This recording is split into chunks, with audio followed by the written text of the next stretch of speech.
السلام علیکم ورحمۃ اللہ وبرکاتہ۔ کیا آپ بھی یہ محسوس کرتے ہیں کہ آپ کے گھر میں سکون ختم ہو گیا ہے؟ ہر کام میں رکاوٹ آتی ہے، برکت کم ہو گئی ہے اور ہر وقت ایک عجیب سی گھٹن محسوس ہوتی ہے۔ آج کی ویڈیو میں آپ کو قرآن و سنت کی روشنی میں گھر کی بندش کھولنے کا آسان وظیفہ بتاؤں گی۔ انشاءاللہ آپ کو سکون بھی ملے گا اور برکت بھی۔ اکثر لوگ کہتے ہیں کہ ہمارے گھر پر بندش ہے، کام رک جاتے ہیں، چھوٹی چھوٹی باتوں پہ جھگڑے ہو جاتے ہیں۔ کچھ لوگ اس کا حل دھویں، جادو یا اگربتی میں ڈھونڈتے ہیں، لیکن اصل حقیقت یہ ہے کہ سکون اور برکت کا تعلق صرف اور صرف اللہ کے کلام اور سنت کے اعمال سے ہے۔ آئیے اب جانتے ہیں وہ وظائف جو قرآن و حدیث میں موجود ہیں اور جن پر عمل کر کے آپ اپنے گھر کی بندش ختم کر سکتے ہیں۔ جی ہاں، پہلا وہ عمل ہے جیسے گھر میں سورہ بقرہ کی تلاوت کریں یا کم از کم ہفتے میں ایک بار سنائیں۔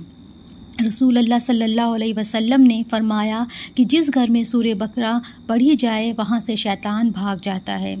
اور پھر ایک اور عمل آپ کر سکتے ہیں، جیسے روزانہ نماز کے بعد آیت الکرسی پڑھیں اور گھر کے چاروں کونوں میں دم کریں۔ آپ نے اکثر اپنے دادی، نانی یا بڑے بزرگ کو دیکھا ہوگا گھر کے کونے میں پھونکتے ہوئے، تو جی وہ آیت الکرسی ہی ہے، وہ آیت جو بڑے بوڑھے پھونکتے تھے، اس سے بھی کم ہو جاتا ہے۔ اور پھر آپ یہ بھی کر سکتے ہیں کہ صبح و شام سورہ اخلاص، سورہ فلق اور سورہ ناس پڑھ کر اپنے گھر اور اہل خانہ پہ دم کریں، مطلب سب پہ، اپنے بچوں پر، اپنے گھر والوں پہ دم کر دیں۔ اور پھر یہ کر سکتے ہیں کہ درود شریف کثرت سے پڑھیں اور روزانہ کم سے کم 100 مرتبہ پڑھیں۔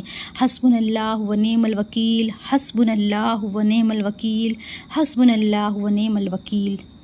یہ اعمال نہ صرف آپ کی روح کو سکون دیں گے بلکہ گھر سے ہر طرح کی رکاوٹ اور منفی اثرات کو بھی ختم کر دیں گے۔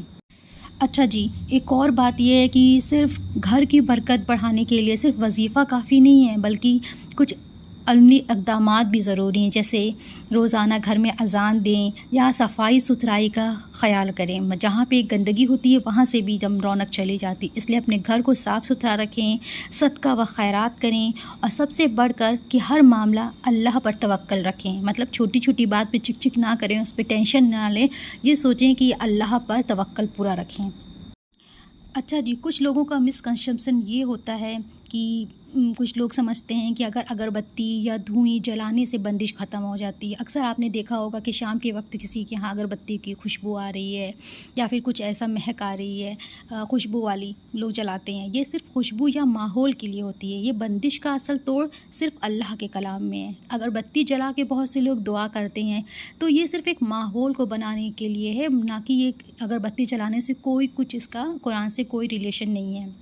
اس لیے ہمیشہ قرآن و سنت پر بھروسہ کریں اور باقی چیزوں کو بس سہولیت یا ماحول تک محدود رکھیں۔ مطلب اگر آپ پاک صاف رہتے ہیں، جو اگربتی جلاتے ہیں یا پھر کچھ اور فریگرنس کا یوز کرتے ہیں اپنی عبادت کو اور اچھا بنانے کے لیے اور دیر تک کرنے کے لیے، تو وہ صرف اور صرف جو ہے اس ماحول کو اچھا بنانے کے لیے تک ہوتی ہے۔ اس میں کوئی چیز نہیں ہوتی کہ دھوئیں جلانے سے یا پھر کمپلسری ہے اگربتی جلانا، ایسا کچھ نہیں۔ اگر اگربتی آپ نہیں بھی جلائیں گے تو بھی جو ہے آپ کی دعا قبول ہوگی۔